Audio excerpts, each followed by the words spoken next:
नमस्कार मंडळी, आज मी घेऊन आले तुमच्यासाठी झणझणीत आणि झकाट कोलंबी भात घेऊन. चला तर मग रेसिपी बघूया. ही आहे आपल्या रेसिपीचा हिरो म्हणजे कोलंबी. आता मसाला दिसतोय आणि सुगंध तरी बघा. अभी आया ना स्टोरी में क्लायमॅक्स म्हणजे नारळाचं दूध.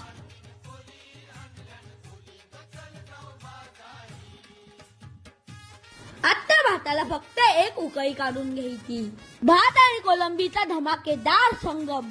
हे दोघं एकत्र आले का काय होते माहिती आहे? फक्त स्वर्ग सुख. तयार आहे आपला कोलंबी भात, झणझणीत आणि चवदार. मग येताय का? तर मंडळी रेसिपी आवडली ना तर लाईक करा, शेअर करा आणि सबस्क्राईब करायला तर विसरूच नका.